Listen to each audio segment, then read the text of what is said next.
Rápidamente voy a aprovechar a hacer un análisis muy rápido del Medio Oriente, de las principales naciones que se mueven ahí, para que tengamos un punto de vista, una perspectiva de en qué medio se está desenvolviendo actualmente la nación de Israel. Por ejemplo, Irán. Irán en 1935 cambió su nombre de Persia a Irán, a la República de Irán, cuando derrotaron al Shah de Irán. Si vienes a la Biblia, encontramos nombres que no corresponden a las naciones actuales. Y lo único que podemos hacer es, para descubrir de qué nación está hablando la Biblia, es el lugar geográfico donde la Biblia los ubica. Entonces vamos a ver más adelante Ezequiel 38, donde se menciona a Persia viniendo con Magog, con Gog, a atacar a Israel. Y Persia es Irán desde 1935. 1979 se le vuelve a cambiar el nombre, República Islámica de Irán, por el Ayatollah Khomeini. Entonces, Irán es actualmente la nación protagonista más peligrosa del mundo entero. Es la que financia a Hamas, la que financia a Hezbollah, que significa el partido del pueblo. A propósito, Hamas significa, a los que les interesa, en hebreo violencia. Hamas significa en hebreo violencia. Hezbollah, el partido del pueblo, los Houthis de Yemen en Arabia, el Fatah y todo este sistema de la yihad islámica las financia Irán. Una de las razones que antier el presidente de Estados Unidos, Joe Biden, dijo que consideraba que la razón por la cual Hamas atacó a Israel es porque Irán se dio cuenta que Israel está haciendo tratos con Arabia Saudita para entrar al acuerdo de Abraham, y a Irán no le conviene que Arabia Saudita se junte con Israel. Entonces, para impedir y confrontar a Arabia Saudita con Israel, mandó precipitadamente a Hamas, que fue un ataque completamente desesperado, que se les volteó, ¿verdad? Como decimos aquí en México, se les volteó completamente el rifle y se apuntaron hacia ellos mismos, porque van a ser despedazados totalmente y a punto de desaparecer. Porque Hezbollah no los ayudó, los Houthis no los ayudaron, ninguna nación, los que jamás creían que en ese momento se iban a venir todos contra Israel, nadie extendió la mano para ayudarlos. Y están avanzando para buscarlos y no hay nadie que se atreva a buscarlos. Bola de cobardes, los demás grupos terroristas. Pero Irán necesita desesperadamente soldados en Siria, porque Irán, desde la invasión de Ucrania, es el compadre de Rusia y de China.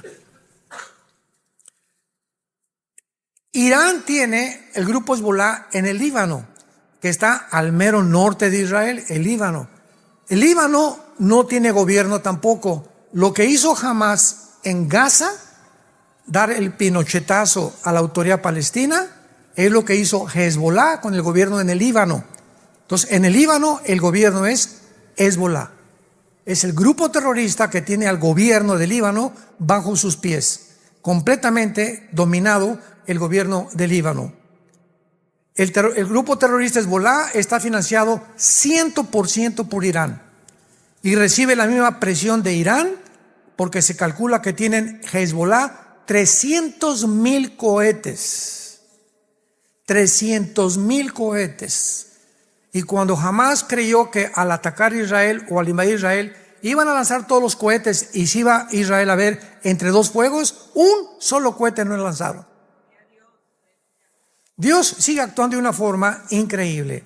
El jefe de Hezbollah se llama Hassan Nasrallah, que es uno de los líderes de Irán. Repito, el grupo Hezbollah y el grupo de Hamas están controlados, dirigidos, sostenidos y financiados por la nación de Irán. Yemen, que es otra nación del Golfo Pérsico árabe, ahí hay otro grupo terrorista que se llaman los Houthis, o los Houthis en inglés. Le han declarado la guerra a Israel con 50,000 terroristas. Vean ustedes nada más cómo está incendiado el Medio Oriente todos están esperando la oportunidad para exterminar la nación judía. Y Yemen se encuentra a 1.600 kilómetros de Israel. Este grupo también está financiado por Irán. Tienen cohetes que ya han comenzado a lanzar. La semana pasada y hace 2 días lanzaron más de 25 cohetes contra Israel. Veamos nosotros a Egipto, que actualmente fue la única nación que abrió un paso que se llama el Fatah para que los palestinos huyeran hacia el sur de Gaza, que se les permitió que huyeran, y a Israel les dijo: váyanse todos hacia el sur, porque vamos hacia el norte, allá están escondidos el principal grupo de terroristas de Hamas. Y permitió Egipto un poquito de palestinos que entraran, porque Egipto tampoco quiere a los palestinos. No quieren problemas, no quieren violencia, y además, desde el siglo pasado, solo hay 2 naciones árabes que están unidas en paz con Israel, que son Egipto y Jordania. Nada más, desde el 48 que se independizaron. Y este siglo XXI en que estamos actualmente, el presidente Trump ha sido el único presidente que ha podido lograr lo que se llama los acuerdos de Abraham, donde se unieron ahora, ya no son Jordania y Egipto, ahora son Emiratos Árabes Unidos, Bahrein y Marruecos. Ya son 5 naciones que ya se dieron la mano con Israel y se prometieron no intervenir. Ahora que intervino Hamas y que se juntaron más de 75 líderes en Rusia con Putin para tratar el problema de Hamas, los árabes se abstuvieron. Bahrein, Marruecos, Árabes Unidos y Arabia Saudita ha dicho siempre: vamos a entrar en negociación con Israel cuando Israel le permita a los palestinos un estado dentro de su territorio. Y por eso Arabia Saudita todavía no ha firmado ningún acuerdo, pero sabe que necesita la protección de Israel, y el espacio aéreo de Arabia Saudita lo usan los pilotos más grandes del mundo, los mejores pilotos del mundo, que son los judíos, con puro F-35, que es el avión de combate más rápido que existe y el más certero. Así que aunque Arabia Saudita no tiene firmado una paz con Israel, les permiten usar el espacio aéreo para que sus F-35 puedan volar. Así está la situación más o menos. Jordania en la Biblia aparece como la nación hipócrita. Porque ¿saben ustedes de dónde venía Lot? ¿Se acuerdan de Lot? Génesis 19, que tuvo relaciones con sus 2 hijas y que nacieron Moab y Edom. Bueno, cuando veas Edom y Moab en el Antiguo Testamento, es Jordania. Entonces Jordania desciende de los de Lot. Y de acuerdo a Daniel 11, 45 al 47, van a traicionar finalmente a Israel. Jordania. Vemos nosotros también a Europa, que se encuentra ensanguichada. Por un lado Rusia, por el otro lado Estados Unidos, y hacia el norte China y Rusia. Entonces Europa depende el 65% del gas de Rusia. El 65% del gas depende de Rusia, la Unión Europea. Por eso cuando Putin invade Ucrania, Alemania no quería entrarle, otras naciones, pues sí, pues la OTAN, que vamos a entrar, que por aquí y por allá, pero se decidieron finalmente que no iban a ayudar más que mandando alguna muy superficial ayuda a Ucrania, porque Putin les dijo: les voy a cerrar la llave, y si les cierra la llave, se mueren de frío. Ahora, dentro de Europa, la única nación en Europa ahorita que ha sobrevivido es Alemania. España, Portugal, Italia y Grecia se encuentran en bancarrota económica total. El Banco Europeo y el Fondo Monetario Internacional ya no puede darles $1 de ayuda a ninguna de estas naciones. Y la segunda nación que ha sobrevivido es Francia, porque está junto a Alemania. Y ahora que salió Angela Merkel de primera ministra de Alemania, ¿verdad? Entró Scholz actualmente de ministro de Alemania, y está esperando de alguna manera que ahora que Putin, ¿verdad?, se quede en Ucrania o siga avanzando, bajo las alas de qué gallina se va a meter Europa ahora. Porque siempre Estados Unidos ha sido el que ha protegido a Europa por la OTAN. La OTAN es la organización de las naciones del Atlántico del Norte, que se formó en 1947, el ejército de Europa, para protegerse de la invasión de los comunistas. Entonces, toda nación que pertenezca a la OTAN en Europa, si lastiman a España, entra toda Europa. Si lastiman a Francia, entra toda Europa. Si lastiman a Ucrania, no pueden entrar porque Ucrania no pertenece a la OTAN. Y cuando Putin vio que comenzaba la OTAN a avanzar hacia el norte y al oriente de Europa, y se dio cuenta que si llegaban a Ucrania, iban a convencer a Zelensky, el presidente de Ucrania, que entrara a la OTAN, Rusia desaparece. Porque el día que la OTAN esté ahí, o Estados Unidos en Ucrania, de Ucrania al Moscú, hay 12 minutos para que un cohete llegue. Entonces, poniendo armas nucleares en la frontera, que es casi la frontera con Rusia, Rusia no se puede arriesgar estratégicamente ni militarmente a que tenga un enemigo en su frontera. Es con lo que pasó en el 62 con Cuba y con Estados Unidos, ¿se acuerdan? Que Kennedy, el presidente John Kennedy, por los satélites que ya estaban comenzando a funcionar, descubrieron que Nikita Khrushchev puso satélites en Cuba apuntando a Estados Unidos aquí.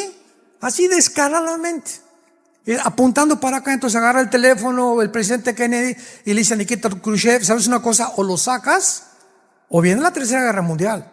Fue la primera amenaza en el siglo pasado de una guerra mundial, porque iba a haber una guerra mundial. Entonces, gracias a Dios que duró 2 semanas este conflicto, se convenció Khrushchev y se retiraron los cohetes y se fueron a Rusia, pero estuvieron a punto de entrar a una guerra. Porque Estados Unidos no va a permitir cohetes apuntando hacia su país. Tampoco Rusia va a permitir que en Ucrania le estén apuntando hacia su país. Estados Unidos ni tampoco la OTAN. Ahora, en Ucrania hay más de 1,500 fábricas de antibióticos y de químicos para fabricar vacunas. Ya estamos entendiendo, ¿verdad? ¿Por qué te dejaste vacunar?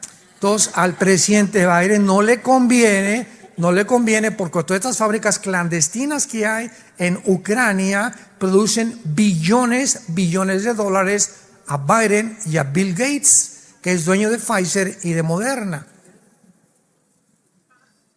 Entonces, cuando comenzaron a planear lo de la vacunación, comenzaron a cometer errores gravísimos que la gente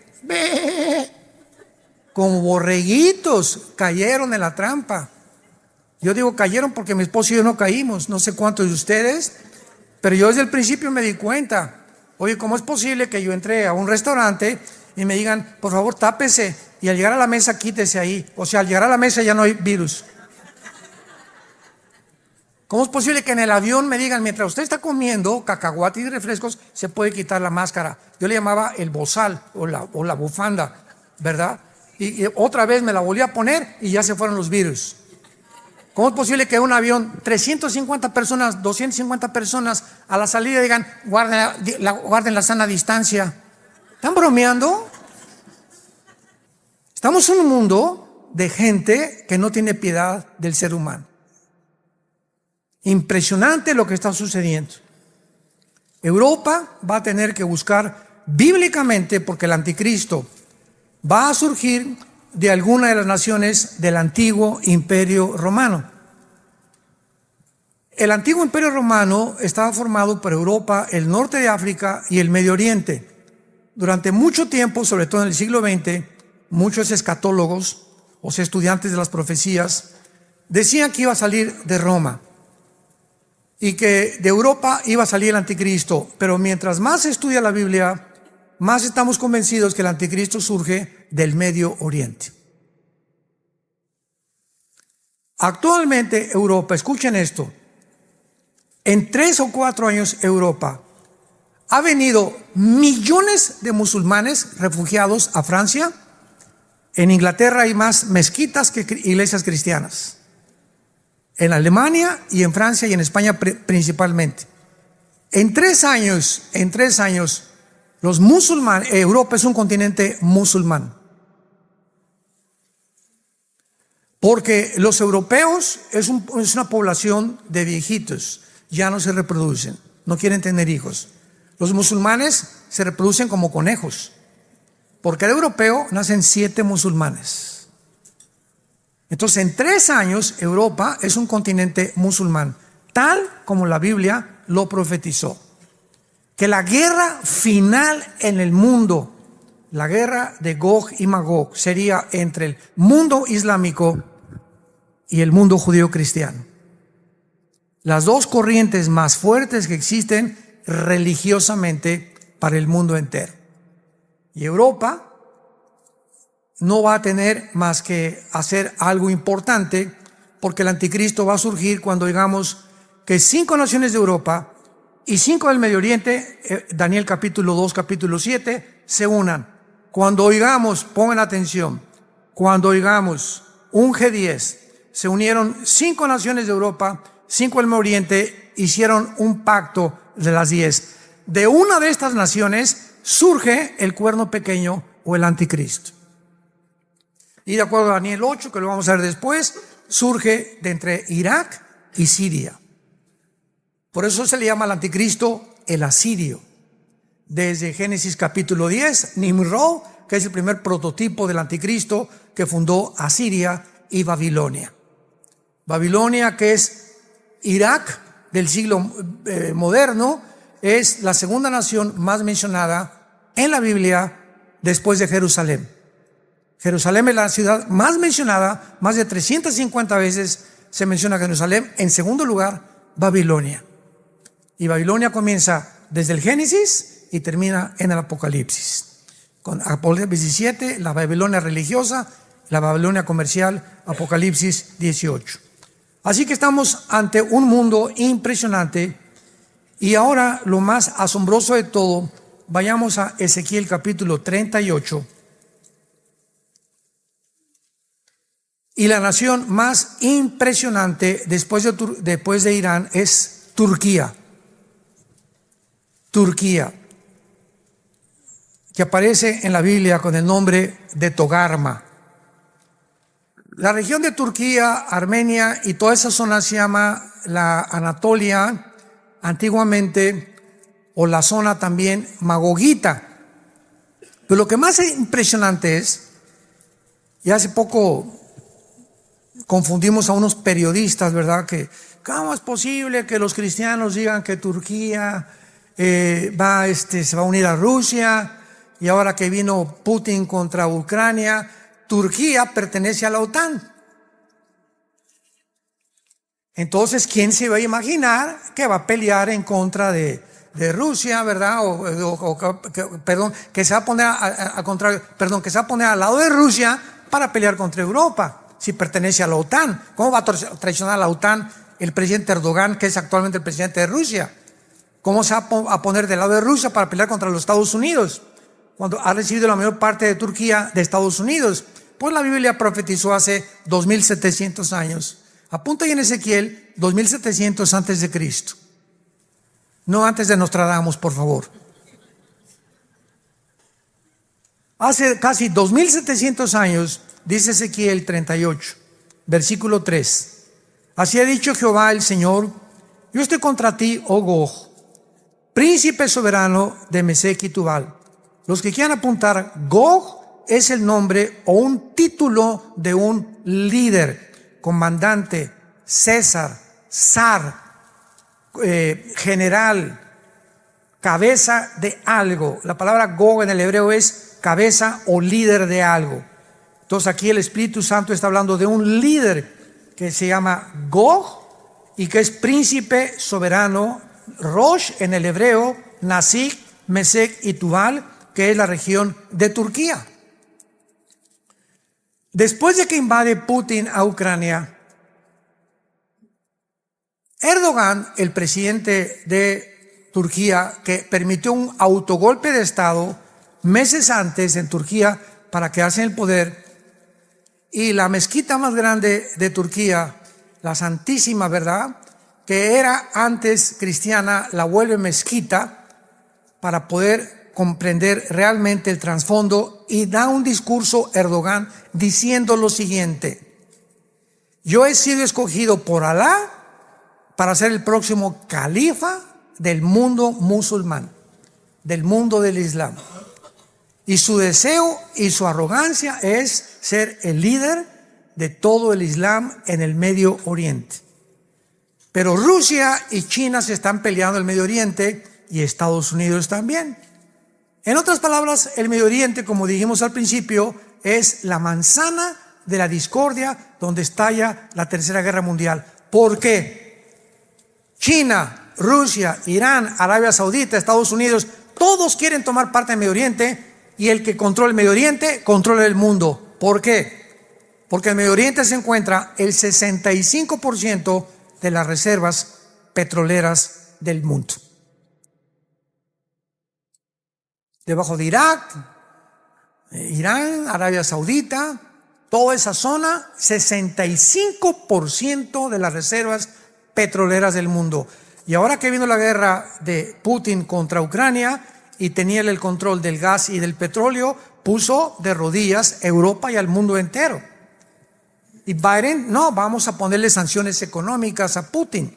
Vamos a bloquearle todas las relaciones internacionales o transferencias internacionales con el SWIFT, que los bancos no acepten ya ningún rublo, la moneda rusa, etcétera, etcétera, y que hundamos a Putin sin darse cuenta que tenía la llave del gas, sin darse cuenta que es compadre de Irán y de Rusia, que tienen petróleo, y de Arabia Saudita. Entonces, lo que hizo Biden fue hundir a Europa porque se vengó Putin. ¿Y cuál es la venganza secreta de Putin? Va a ser un mensaje que estoy preparando. El arma secreta de Putin era el siguiente, escuchen muy bien. Ahorita Putin, independientemente de lo maligno y todo lo que sea, es el estratega militar más inteligente del siglo XXI. No hay nadie ahorita en el mundo, ni la OTAN, ni Estados Unidos, nadie que se compare con la estrategia de aquel que fue jefe de la KGB, del servicio secreto de Rusia. Entonces Putin tenía ya este plan desde hace 4 o 5 años. Y cuando Estados Unidos le impone las sanciones económicas, el arma secreta de Putin es el siguiente. ¿Cuál es el punto débil de Estados Unidos? ¿Su poder nuclear? No, Rusia tiene más poder nuclear que Estados Unidos. ¿Cuál es el punto débil de Estados Unidos? Que no tienen tanta protección como tiene Israel y como tiene tampoco Rusia, tampoco. El punto débil de Estados Unidos es el dólar.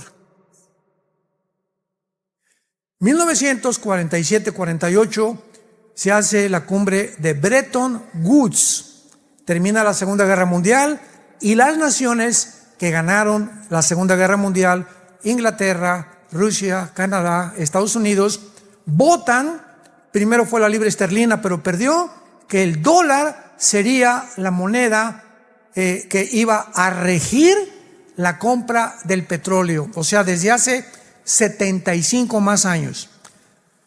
Rusia quiere comprar dólares, tiene que convertir los rublos en dólares.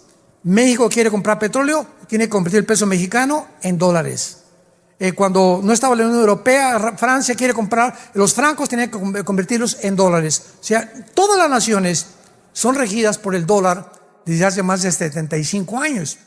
Entonces Putin se une con Rusia, con Irán, con China, con Corea del Norte y con la India para quitarle al dólar el peso que tiene para comprar el petróleo.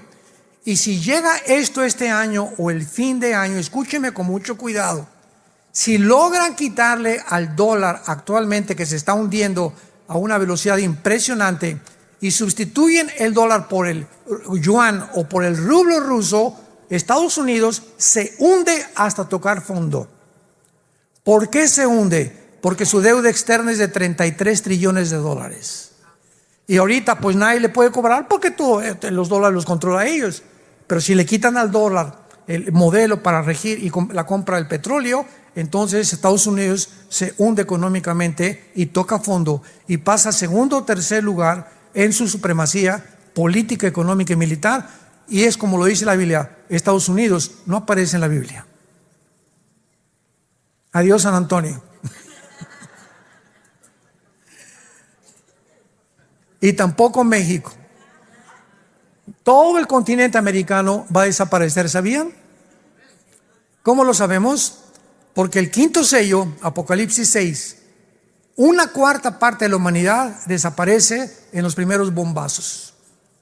1/4 parte de la humanidad. Somos ahorita 8,000 millones de personas. ¿Cuánto es una cuarta parte? 2.000 millones de personas.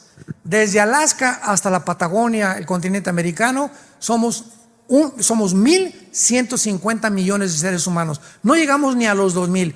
2 continentes americanos van a desaparecer en la guerra nuclear. Cuando venga Cristo, una tercera parte de la humanidad es la que sobrevivió la guerra nuclear, en la que el mundo se encuentra a punto de autodestruirse unos contra otros. Todo esto es increíble a la luz de todo lo que estamos viendo, porque ahorita es Rusia la que tiene el control del gas, del petróleo y del grano. Entonces, cuando Erdogan vio que Rusia ponía las sanciones y que ya no tenía petróleo Erdogan en Turquía, ni el grano, dice: si a mi pueblo se da cuenta que no hay grano ni hay petróleo, me van a dar un golpe de estado. Entonces dijo Erdogan: me uno con Rusia, y comenzó a retratarse con Putin y con el ayatollah de Irán y con Xi Jinping de China. Y ahora vemos las fotos por todos lados de Xi Jinping, Putin, el ayatollah y Erdogan de Turquía. Y a notar de Erdogan de decirle a la OTAN: ahí nos vemos.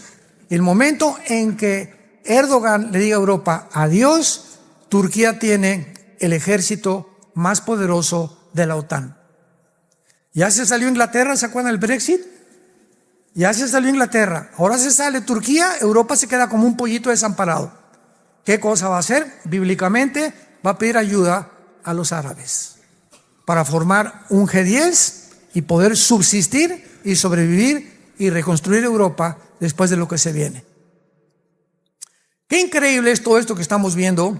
Y vayamos aquí mismo en Ezequiel 38 a las otras naciones que la Biblia profetizó, que son las naciones que actualmente forman ya esta alianza de Rusia, China, Irán, Corea, etcétera, etcétera. Nunca se había formado en la historia, jamás, ni en la Primera ni en la Segunda Guerra Mundial. Y la Biblia profetiza la alianza en la que Rusia tendrá para atacar a Israel. Tal vez este año, el próximo año, no lo sabemos, pero es una de las próximas guerras que debemos esperar en el mundo. Dice el versículo 5, Persia, vayan apuntando, es Irán. Cus y Fud. ¿Cómo sabemos qué naciones son Cus y Fud? Bueno, en Génesis capítulo 10 de la Biblia se encuentran las 70 naciones descendientes de los 3 hijos de Noé: Sem, Cam y Jafet. Tú y yo, todos nosotros, todo el mundo descendemos de los 3 hijos de Noé. Los jafetitas formaron todo el mundo anglosajón europeo. Todos los de tez blanca, güeros, ojos claros, son anglosajones. Los semitas son los árabes y los judíos y el Asia Menor. Y los camitas o de Cam es el continente africano. Entonces, si tú vas a Génesis capítulo 10, versículo 2 y 3, vas a ver que los que descienden de Cam son precisamente Cus y Fut, que son las naciones de Libia, Marruecos, Sudán o Etiopía, que son las naciones del norte de África y todas musulmanas. Increíble. Entonces ponle ahí Irán, Sudán, Etiopía, Gomer, que es Alemania, Togarma, que es Turquía. Apúntalo ahí en tu Biblia. Y junto a Turquía está Armenia, ¿verdad? Que es lo más seguro, porque la palabra Yereka Chafabó en el hebreo significa de los confines del norte. Y siempre que se nos da una ubicación geográfica, el norte es al norte de Israel, no al norte de San Antonio, ni de México. Siempre todas las naciones y todas las ubicaciones en la Biblia, su punto central, el termómetro de Dios, el punto central de Dios es la nación de Israel. Veamos por qué en Amós capítulo 9. Amós capítulo 9. Los que trajeron su Biblia, el versículo 14 y 15, pongan ahí junto al versículo 14 y 15, 14 de mayo de 1948. Veamos que el 14 de mayo de 1948 se cumplió esta profecía al pie de la letra. Al pie de la letra, señores politólogos, ateos, agnósticos que nos acompañan. Amós 9, 14 y 15. Y fue escrita hace 2500 años. Traeré del cautiverio a mi pueblo Israel. Edificarán ellos las ciudades asoladas, las habitarán, plantarán viñas, beberán vino de ellas, pues los plantaré sobre su tierra y nunca más serán arrancados de su tierra que yo les di. Ha dicho Jehová Dios tuyo. En el año 70 después de Cristo, llega Tito el general romano y arrasa con Jerusalén. No quedó piedra sobre piedra. Los papiros, los escritos de los judíos, etcétera, etcétera, desaparecieron. Por eso tuvieron los judíos que inventar el Mishnah, que son interpretaciones de la Torah, no es la Torah. Entonces, casi 2000 años los judíos fueron a España, Italia, Inglaterra, Rusia, todas las naciones del mundo fueron repartidas. En casi 2000 años es la única civilización, el único grupo étnico, la única cultura que ha existido desde que hay tribus, que en más de casi 2000 años, no perdieron su cultura, sus tradiciones, su religión, ni su idioma. Un ejemplo, ahora que mi esposo y yo vivimos aquí en Dallas, aunque tenemos las oficinas en México, todos los mexicanos vienen aquí a Estados Unidos, ustedes lo saben porque vienen aquí, nicaragüenses, salvadoreños, etcétera, etcétera. A los 4 o 5 años ya no hablan español. Es un fenómeno porque todos buscamos, ¿verdad?, no sentirnos aislados. Entonces, nuestros hijos crecen aquí, van a la escuela, inglés, y no quieren, ¿verdad?, quieren pertenecer a la cultura. No quieren sentirse marginados de los demás. Y es una desgracia, porque ahora a los bilingües se les paga el doble aquí en Estados Unidos. Y tú vas a Europa y un europeo habla mínimo 3 idiomas. Entonces yo siempre que me encuentro, yo tengo 3 nietos que viven allá en Dallas, 2 nietos, y les digo, que no se les olvide, le digo a mi nuera, oye, enséñales español, hablen español en tu casa, en la escuela hablan inglés, en el trabajo hablan inglés, hablas en español para que sean bilingües, van a ganar hasta más dinero.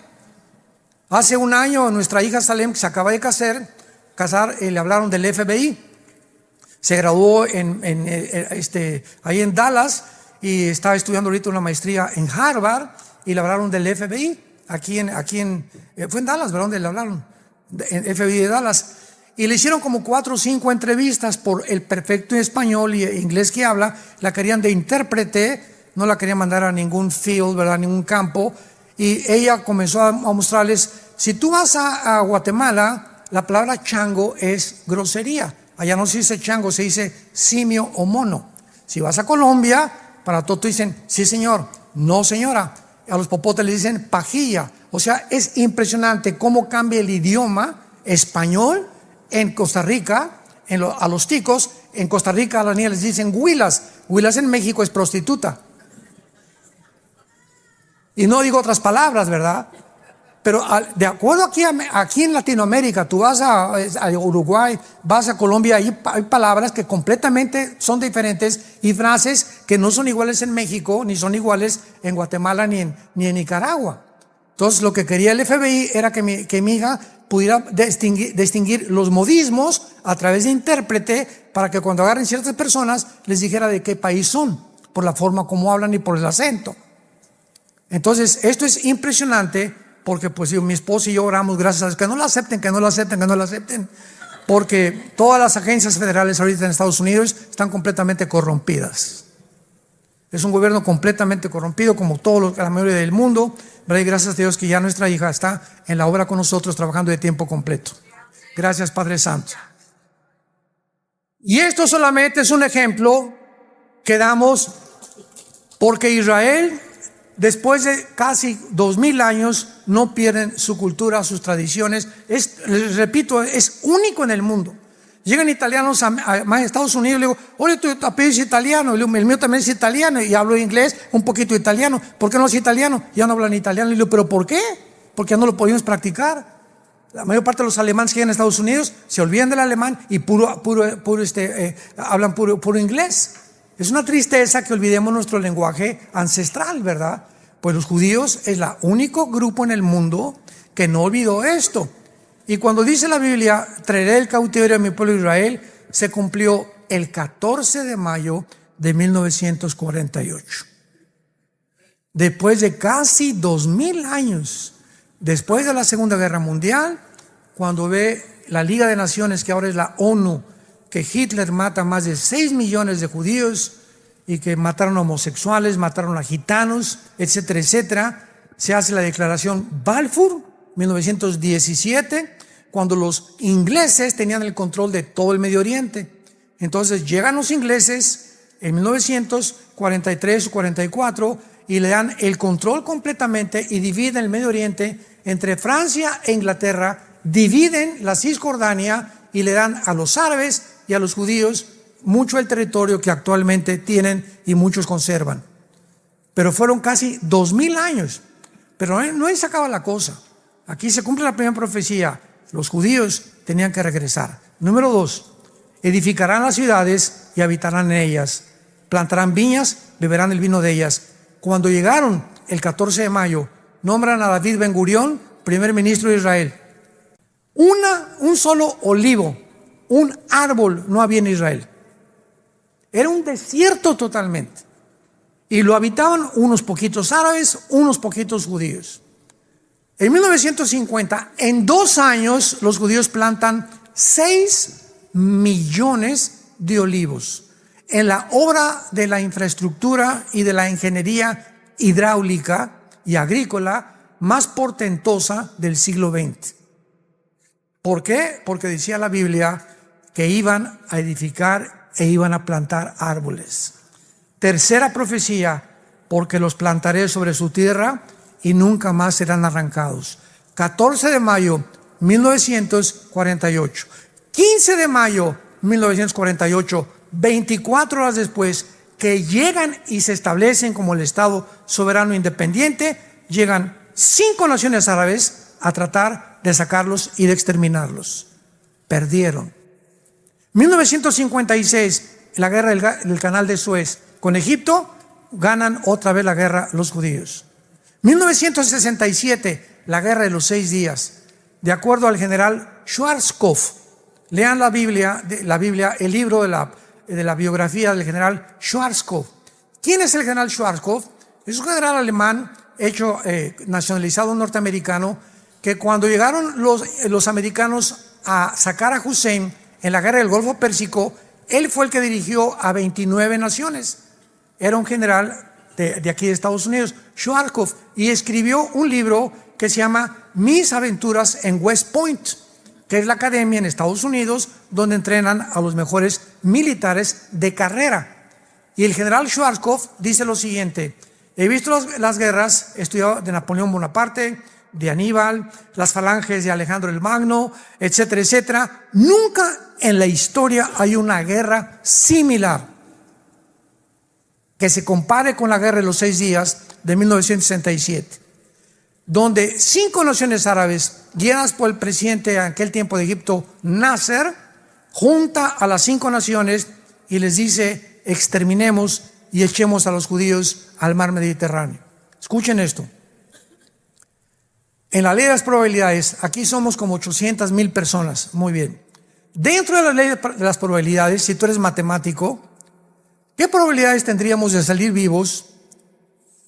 Vamos a cerrarlo en 1000 personas, que tuviéramos 50 rifles nada más, y nos rodeara un ejército de 30,000 soldados con R-15s. y con granadas. Dentro de las leyes de las probabilidades tendríamos 10 a la 12ª potencia. Imposible salir vivos. Eran las mismas probabilidades, abren los oídos, que tuvieron los judíos de salir vivos en junio de 1967. Y los judíos, ¿saben ustedes lo que hicieron? Por eso son los mejores pilotos del mundo ya desde aquel entonces. Sabiendo que los árabes se levantan a las 7 de la mañana a desayunar, se levantaron a las 5 porque un sargento israelí intervino a un sargento iraquí donde dieron a conocer que venía una invasión. Entonces se subieron a los aviones el 2 de junio y a las 5:30 de la mañana se fueron hacia Egipto y acabaron con toda la aviación de Egipto, la borraron. Se brincaron a Jordania y acabaron con toda la aviación de Jordania, con toda la aviación de Irak, con toda la aviación de Siria, con toda la aviación de Líbano. En 6 días los judíos habían destruido completamente el ataque de 5 naciones árabes. ¿Saben por qué ganaron en 6 días? Porque el 7º tenían que descansar. Increíble, ¿verdad? Bueno, 1973, la guerra de Yom Kippur, que fue hace 50 años, vuelven a ganarla. No han perdido una sola guerra, rodeados de 22 millones de árabes. Nunca nadie los va a volver a arrancar.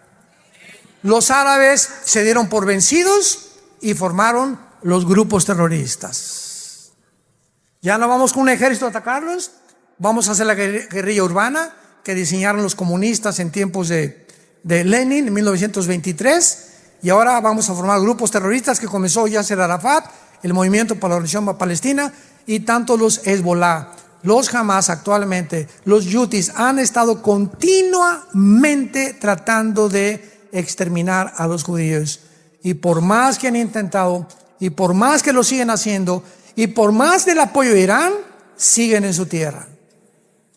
Ahora vean el milagro del 7 de octubre pasado. El 6 de octubre, el día anterior de la matanza, Israel estaba a punto de dividirse. Se juntaron miles de personas votando para derrotar a Netanyahu, que la reforma judicial, y era un país dividido el 6 de octubre. Viene la matanza del 7 de octubre, y el 8 de octubre, 2 días después, Israel era un país unido completamente. Se perdonaron unos a otros. Miles de jóvenes del mundo entero judíos huyeron hacia Israel para poder ayudar e ingresar en el ejército para defender a su tierra. El milagro que hizo Dios en menos de 48 horas. El 6 de octubre estaban a punto de una revolución civil. Viene esta cosa y Dios lo usa para unir a Israel. Y juntos ahora vienen todos los jóvenes de todo el mundo para unirse a este ejército que es maravilloso, ¿verdad? Para poder realmente hacer que Israel pueda continuar cumpliendo las profecías de Dios. Nunca serán arrancados de la tierra que yo les di. Y finalmente, leamos Jeremías capítulo 31, otra profecía impresionante que le calla la boca a todos los que han dicho que ya Dios no tiene nada que hacer con Israel. Yo inclusive tengo un amigo que quiero mucho, pero que diferimos en cuanto a historia, y él me dice, no, es que ya Israel no ha cumplido ninguna profecía de Dios. Yo no sabía si reír o llorar cuando me dijo eso. Y es un amigo muy preparado que yo tengo, habla 5 idiomas, pero me entristeció lo que me dijo. Jeremías 31, versículo 35, termino con esto. Así ha dicho Jehová, que da el sol para la luz del día, las leyes de la luna y las estrellas para la luz de la noche, que parte el mar y braman sus ondas, Jehová de los ejércitos es su nombre. Escuchen, si faltaren estas leyes, o sea, las leyes cósmicas, delante de mí, dice Jehová, también la descendencia de Israel faltará para no ser nación delante de mí. Así ha dicho Jehová, si los cielos arriba se pueden medir y exploraran abajo los fundamentos de la tierra, también yo desecharé toda la descendencia de Israel por todo lo que hicieron, dice Jehová. ¿Más pruebas? ¿Qué dice Dios? Que su pueblo es indestructible. No porque sean buenos, ni porque sean más inteligentes, ni mejores que mexicanos, que guatemaltecos, que nicaragüenses. Simplemente Dios en su soberanía escoge un punto geográfico en el mundo. Un puntito, ve el mapa, es un puntito insignificante, Israel. Todos los árabes ricos en petróleo, multimillonarios. Israel no tiene absolutamente ahorita una gota de petróleo.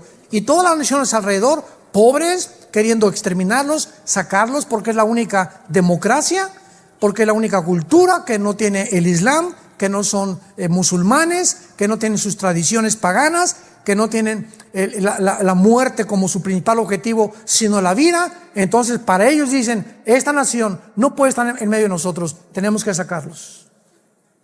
Y si no entendemos esto, no entendemos la geopolítica del mundo. Y Dios lo hace simplemente para lo siguiente que voy a decir. Israel es la evidencia más grande, la sobrevivencia más grande de que Dios existe.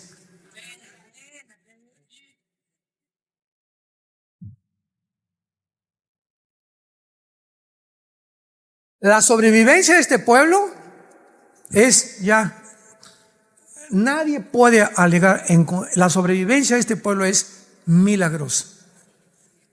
48, 56, 67, 73, ataques guerrilleros, ataques de Hamas, por todos lados, rodeados de 22 millones de árabes que los quieren exterminar. Ahora repito, los árabes son lindos, son los gobiernos de ellos. El pueblo palestino, el pueblo de Irak, el pueblo de Siria, ¿verdad? Los sirios, los árabes, ¿verdad? Tenemos que orar por ellos. Hay muchísimos, miles de cristianos que son árabes también.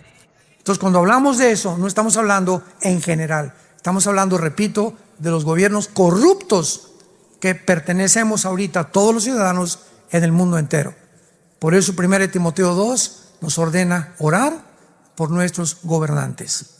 Oremos por ellos. Padre Santo, que estás en el cielo, te damos gracias, Señor, por guiarnos y mostrarnos la atmósfera espiritual que nos rodea. Y sabiendo que este mundo está ya energetizado, influenciado por fuerzas, poderes espirituales de maldad. Tu palabra dice que las cosas no van a mejorar, van a empeorar para aquellos que viven lejos de ti. Mas a vosotros, dice el Señor, resplandecerá la luz.